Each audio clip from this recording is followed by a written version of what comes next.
Olá, queridos alunos, tudo bem? Estou eu aqui de volta, professor Guilherme Correia, professor de Direito Empresarial, para a gente trabalhar nesse bloco com duas sociedades de forma conjunta, sociedade em comum e sociedade em conta de participação, e o que elas têm em comum a ponto de o senhor reunir as duas no mesmo bloco. As duas são sociedades despidas de personalidade jurídica, são sociedades despersonificadas. E o interessante é o seguinte, são sociedades despidas de personalidade jurídica por motivos diferentes, que a gente começa a ver a partir de agora. Então a gente inicia pela sociedade em comum, que vem regulada em 5 dispositivos do Código Civil. Começa ali no 986 e vai até o 990. Primeira coisa é entender o que é a sociedade em comum. Olha lá, é a sociedade que não possui contrato social registrado no órgão competente. Então, aquela sociedade que fez um contrato e não levou a registro, sociedade em comum. Aquela sociedade que se formou sem sequer ter um contrato, duas pessoas começaram a desenvolver uma atividade, acertaram algumas coisas, começaram a desenvolver a atividade, mas não entraram em grandes detalhes. Também é sociedade em comum. Ou seja pelo fato de ter um contrato sem registro, seja pelo fato de não ter contrato, ambas têm em comum o quê? A ausência de contrato registrado. Uma porque nem contrato tem, a outra porque não houve a opção pelo registro. Nessa situação, eu tenho sociedade em comum. Só um adendo. Claro que essas sociedades regem-se por esses dispositivos, salvo se for uma sociedade por ações. Se for uma sociedade por ações sem registro, aí nesse caso você não se rege por aqui, você vai se reger pela lei das SA, a lei 6404 de 76, tá? Primeiro ponto importante sobre a sociedade em comum e que aparece muito em prova é a seguinte: prova da existência da sociedade. Professor, normalmente, eu provo que existe uma sociedade a partir do que? Da existência de um registro. Eu pego lá o contrato social e provo. Ó, está registrado na junta comercial ou no registro público de pessoas jurídicas, no registro civil de pessoas jurídicas, esse contrato. E eu consigo provar a existência da sociedade a partir disso. Concordo com você. Agora imagine a situação em que você não tem o contrato social registrado. Como é que você vai provar que a sociedade existe? Aí depende. Quem quer provar? Essa é a pergunta que você precisa se fazer. Quem quer provar que essa sociedade existe? Se quem quer provar são os próprios sócios, somente por escrito eles conseguem fazer essa prova. Agora, não. Quem quer provar é alguém que está prejudicado por essa sociedade, é um terceiro. É alguém que contratou com uma dessas pessoas e quer demonstrar que o outro, junto com essa pessoa, formam uma sociedade. Porque ele quer ter mais espectro, mais campo para poder exigir a sua obrigação. Nesse caso, ele não precisa provar por escrito. Ele pode se valer de qualquer meio de prova previsto no direito brasileiro. Beleza? Terceiro ponto. Então, conceito, prova da existência da sociedade e agora o patrimônio da sociedade em comum. É muito comum, é corriqueiro a gente afirmar o seguinte: sociedade em comum, como não tem registro, não tem personalidade jurídica, portanto, não tem patrimônio distinto do patrimônio dos sócios, tá? Isso é uma meia-verdade, porque a lei vai falar no chamado patrimônio especial, do qual os sócios são proprietários em comum. São, portanto, coproprietários desse chamado patrimônio especial. Agora, professor, o que seria esse patrimônio especial? Vamos imaginar a seguinte situação. Eu e José, um amigo meu, resolvemos abrir um restaurante, tá? Mas a gente não faz contrato social, nada. A gente começa, monta, aluga a casa no nome dele, tá? Eu alugo ou compro um refrigerador muito grande, eu compro as cadeiras e mesas, ele compra uma geladeira, ele compra um micro-ondas, ele compra um fogão industrial, eu compro um carro para fazer entregas de marmitex e por aí vai, tá? Cada um pegou alguns bens e colocou para desenvolver a atividade. Todos esses bens, do ponto de vista formal, são ou meu ou dele, certo? Alguns são meus, outros são deles.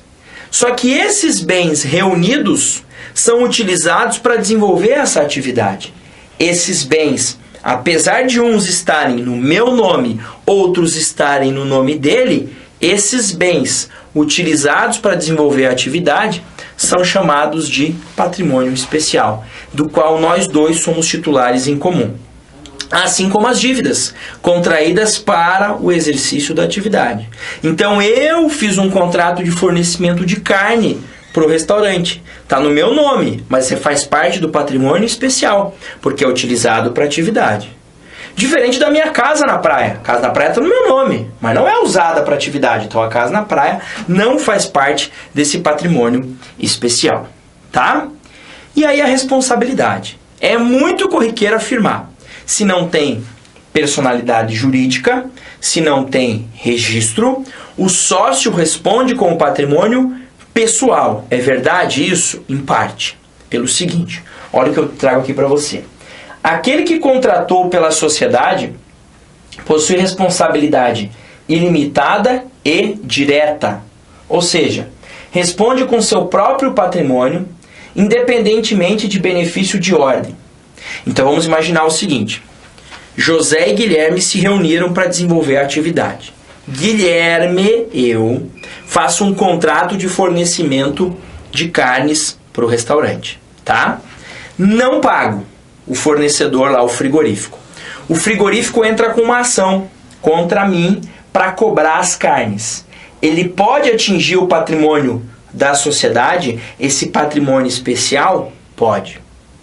Pode atingir o meu patrimônio pessoal? Pode, por exemplo, penhorar um carro meu que não tem nada a ver com a atividade? Pode. Pode atingir a minha casa na praia que não é bem de família? Pode. Porque eu contratei com a sociedade, pela sociedade. Eu contratei no meu nome para comprar um produto que eu vou usar na sociedade. Como não tem registro, o contrato está no meu nome. Eu respondo com o meu patrimônio de forma integral. Claro, salvo os bens que são impenhoráveis, isso é básico, tá? Agora o José. Imaginem que esse cara entre com ação contra o Guilherme e contra o José e prove a existência da sociedade em comum. Como? Por meio de fotos, demonstra que tem um restaurante, demonstra que tem os dois trabalhando no restaurante. Por meio de depoimentos de testemunhas que dizem os dois são os donos. Por meio de alguns empregados que falam, sim, os dois são os donos do restaurante. Prova que existe a sociedade. Ele entra com a ação para cobrar a dívida da carne, tá? O frigorífico. Pode cobrar do meu patrimônio todo? A gente já viu que sim. Pode atingir o patrimônio do José? Pode, desde que esgotado o patrimônio societário. Como? O frigorífico vai lá, vende as cadeiras, vende as mesas, vende o freezer, vende o fogão industrial, vende o carro que é utilizado para desenvolver a atividade. Vendeu tudo e ainda não foi suficiente para pagar a dívida, atinge o patrimônio desse outro sócio. Ou seja, aquele sócio que não contratou pela sociedade, ele tem direito ao chamado benefício de ordem. O que é o benefício de ordem? Eu até respondo com o meu patrimônio, depois que esgotado o patrimônio social, que é o patrimônio formado por aqueles bens que são utilizados para o desenvolvimento da atividade. Beleza? Tranquilo? Passemos a segunda metade da aula agora para falar os principais aspectos da sociedade em conta de participação 991 a 996 do Código. Professor, ela também é uma sociedade sem personalidade jurídica? Sim. Mas ela também é sem personalidade jurídica porque não tem o registro? Não necessariamente. Aqui, ela é sem personalidade jurídica própria porque é da essência dela não ter personalidade jurídica própria. Então, ainda que eu registre isso, eu não preciso registrar, mas ainda que eu registre, ela não vai adquirir personalidade jurídica própria. O que é a famosa sociedade em conta de participação, conhecida também pela sigla SCP. Não é SPC, tá? É CP, Sociedade em Conta de Participação. Olha o que eu coloco ali, ó. Assemelha-se mais a uma modalidade de investimento. Trata-se de sociedade personificada, ainda que seja registrada o contrato de sociedade em conta de participação. Como assim, professor, modalidade de investimento? Vamos imaginar que você seja uma pessoa que tenha 2 milhões de reais guardados. Você tem lá um investimento e você não está muito satisfeito com os seus investimentos. Você fala, olha, isso não me rende muito. Eu queria que isso rendesse um pouquinho mais. E aí um dia você conhece uma pessoa num jantar que é diretor de operações, diretor executivo de uma grande construtora. E ele chega, começa a conversar com você, você gosta da conversa dele, ele costuma construir grandes empreendimentos imobiliários, e ele chega para você e fala assim, você não quer fazer uma sociedade comigo? Aí você, olha, desculpa, mas eu não tenho nenhuma experiência no ramo da construção civil. Eu sei que tem muitos acidentes de trabalho e isso demanda muitas ações trabalhistas. Às vezes, né, não há recolhimento do INSS e aí eu vou ter prejuízo com isso. Ou seja, eu não tenho interesse em ter ser teu sócio porque eu não quero correr nenhum tipo de risco. Aí eu falo, o empresário, o diretor fala, não, fica tranquilo. Não é bem para isso que eu quero você. Eu estou construindo um prédio. Tá? E eu preciso de capital para iniciar. Eu tenho o terreno, eu tenho toda a mão de obra, eu tenho todos os funcionários que estão encerrando uma obra nesse momento e eu pretendo iniciar essa obra daqui a 4, 5 meses. Só que eu preciso de capital para comprar tijolo, para comprar cimento, para comprar ferragem, para comprar madeira, ou seja, para comprar tudo que eu preciso comprar para fazer esse empreendimento. E aí ele, você se interessa. Como é que funciona? Vou fazer o seguinte, eu vou fazer um prédio, está aqui a maquete, está aqui a planta, está aqui uma projeção de preço. Esse apartamento, a gente vai construir ele e a ideia é vendê-lo por mais ou menos R$1 milhão. A proposta que eu te faço é a seguinte, você investe R$1.500.000, você me dá esse valor agora, no final da obra eu te entrego 3 apartamentos. Todos os seus transferidos para o seu nome. Aí você pensa, bom, estou dando R$1,5 milhão agora, no final da obra, daqui a 1 ano e meio, eu recebo 3, que a princípio valem R$1 milhão. Quem sabe até lá valoriza mais, consigo vender cada um por R$1.200.000, investir R$1,5 milhão, posso ganhar R$3.600 no final. Vale a pena. E faz um negócio com ele. Aí você diz, olha, mas eu não quero me meter na obra. Eu não entendo nada de construção, eu não sei lidar com funcionário, eu não sei disso, eu tenho medo. Fica tranquilo. O contrato é entre construtora e você. Ninguém sabe que você existe. Quem desenvolve a atividade sou eu. Quem contrata funcionário sou eu. Quem demite funcionário sou eu. Quem compra material sou eu. Quem faz a venda para o público sou eu. Eu que faço isso. O teu único papel é dar R$1,5 milhão e no final você recebe 3 apartamentos. Topa? Topa. Esse contrato que a construtora fez com você é um contrato de sociedade em conta de participação. Você participa dos resultados que nós ajustamos agora. O resultado foi a entrega de 3 unidades. O resultado poderia ser outro? Poderia ser outro. Só que notem, você não se mete no desenvolvimento da atividade da construção civil. Ninguém sabe que você existe. Por essa razão é que essa sociedade também é chamada pela doutrina de sociedade secreta. Porque ninguém sabe que eu tenho você por trás. Para todos os efeitos, quem constrói é a construtora X. Ah, mas eu usei o teu dinheiro, isso é um outro problema. Entre mim e você. Ponto final. Tá? Agora, como é que funciona essa relação? Essa relação é constituída por 2 tipos de sócio. O ostensivo e o oculto, que também é chamado de participante ou investidor. Construtora, no meu exemplo, sócio ostensivo, é quem desenvolve a atividade, é quem constrói o empreendimento imobiliário. Você que colocou o dinheiro, ninguém sabe de você, sócio oculto, o sócio investidor, o sócio que vai participar tão somente dos resultados, tá? Função de cada um dos sócios. Já adiantei, mas a gente repete para fixar. O sócio ostensivo é aquele que desenvolve de forma exclusiva a atividade constitutiva do objeto social, em seu próprio nome e sob sua responsabilidade. Então, o empregado quer processa a construtora. Você não tem nada a ver com a história. Você não está desenvolvendo nada da atividade. Tá? E o oculto, participante, investidor, participa dos resultados correspondentes nos termos definidos com o sócio ostensivo. Definimos, né, que eu te entregaria 3 unidades.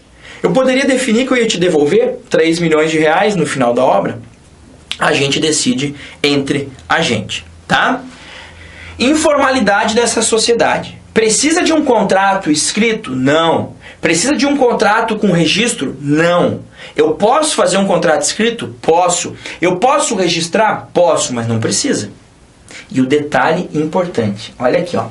Ainda que haja registro, ainda que eu tenha pego esse contrato e levado no cartório, o contrato não gera efeitos perante terceiros, mas somente entre as partes contratantes, que são sócio oculto e sócio ostensivo.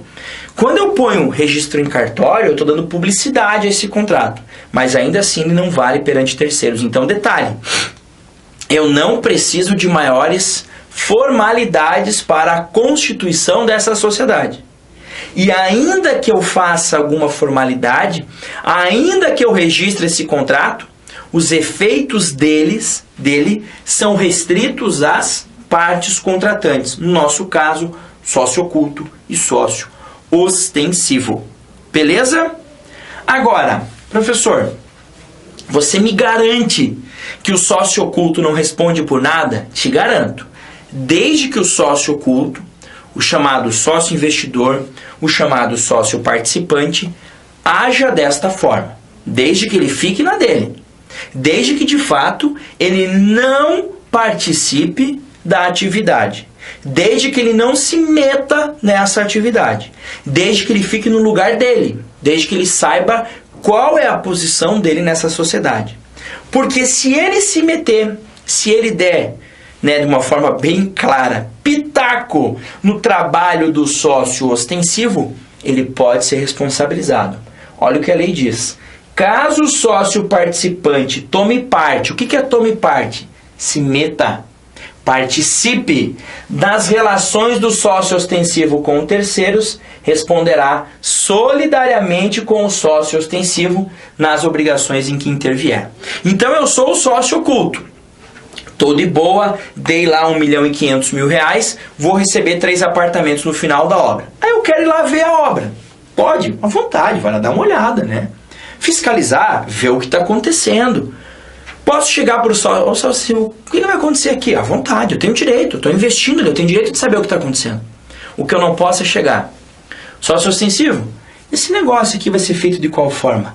Ah, vai ser feito dessa forma. Eu chego lá pro pedreiro e falo, o senhor poderia fazer dessa forma? Quem é o senhor? Não, eu sou sócio aqui, quero que o senhor faça dessa forma esse apartamento. O senhor pode fazer? Opa! Estou dando ordem, estou me metendo, posso eventualmente responder uma obrigação trabalhista perante esse empregado aí, tá? Eu vou lá, no dia da negociação da compra de tijolo, começo a negociar o tijolo no lugar do sócio ostensivo. Eu posso ter que responder por essa obrigação aí. Então, se eu me mantiver, de fato, como sócio oculto, eu estou protegido, eu estou garantido. Agora, se eu sair dessa condição de sócio oculto e querer dar pitaco e querer me meter nas relações do sócio ostensivo com os terceiros, eu posso ser responsabilizado de forma solidária, ou seja, responder junto com o sócio ostensivo em tudo aquilo que eu me meter, em tudo aquilo que eu vier a intervir, tá? Essa sociedade tem patrimônio? A lei também chama de patrimônio especial, olha lá. A contribuição do participante, né, do oculto, do investidor, juntamente com a do sócio ostensivo, constituem patrimônio especial.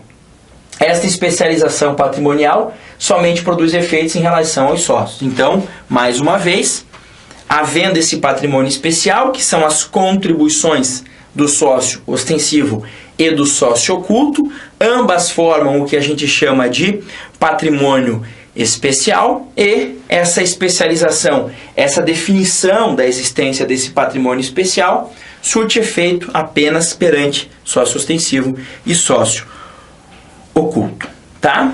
Professor, é possível que nessa sociedade em conta de participação o sócio ostensivo e o oculto sejam empresários? Pode ser. No exemplo que eu dei, a construtora, por exemplo, pode ser uma sociedade limitada e que fez uma nova sociedade agora com uma pessoa física, que era você no meu exemplo.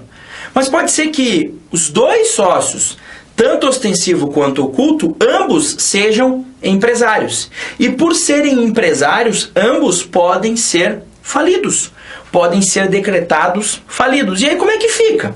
Eu tenho dois sócios, oculto e ostensivo, um deles faliu. Como é que funciona essa questão? Olha o que o código diz. Falência, tá. A depender do tipo de sócio falido, as consequências são diferentes.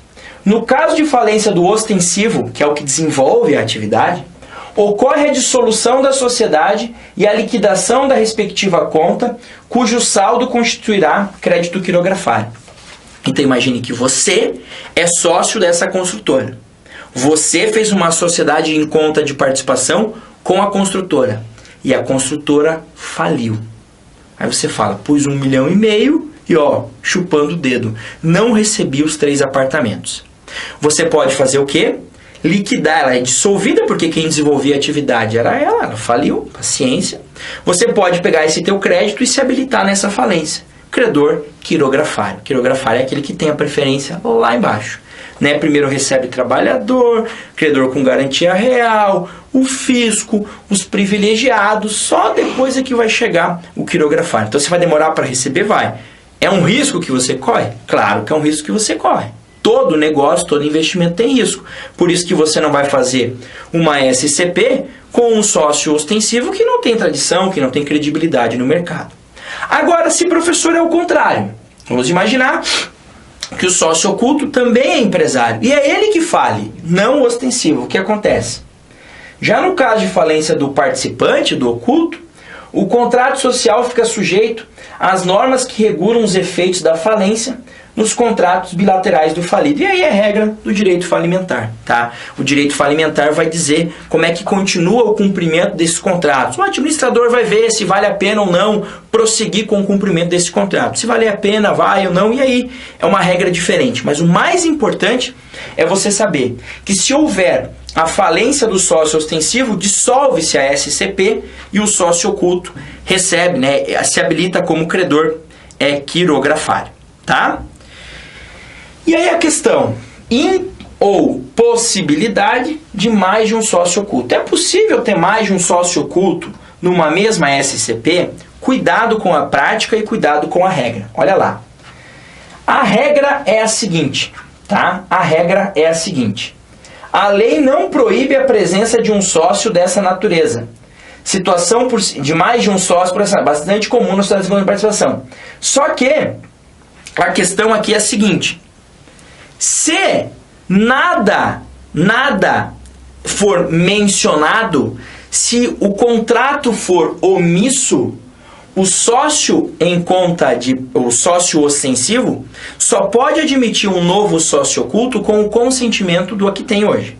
Então eu não falei nada com você sobre isso e você é o meu sócio oculto, eu sou ostensivo, mas eu quero um outro oculto porque eu quero mais dinheiro. Posso, mas eu preciso da tua concordância. Preciso que você não se oponha a isso.